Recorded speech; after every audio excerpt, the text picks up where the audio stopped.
cuando lloras por las veces que intentaste y tratas de olvidar las lágrimas que lloraste. Solo tienes pena y tristeza, el futuro incierto a esperar. Puedes tener paz en la tormenta.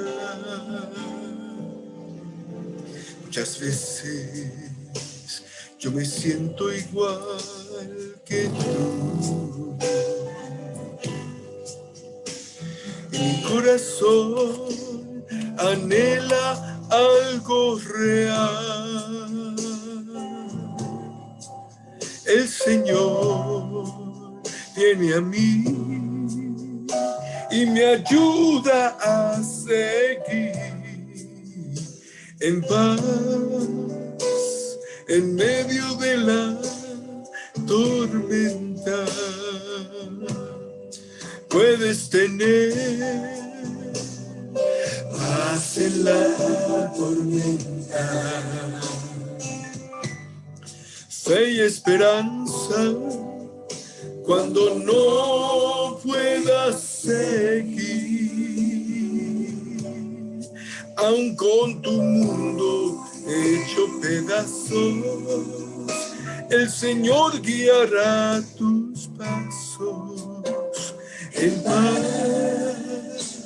en medio de la tormenta, puedes tener paz en la tormenta, fe y esperanza cuando no puedas seguir.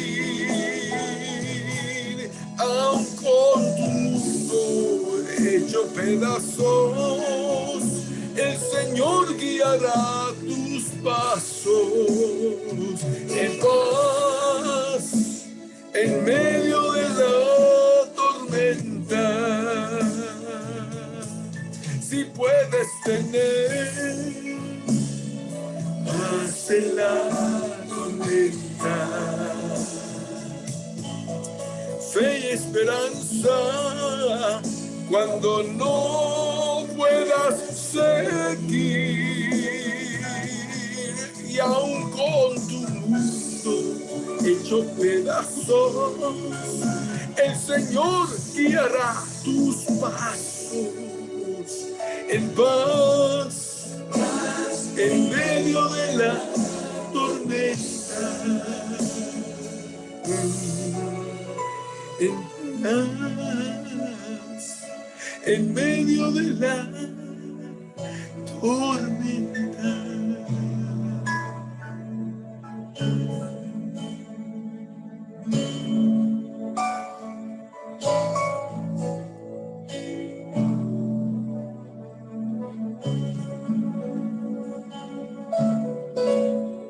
En paz, en medio de la tormenta.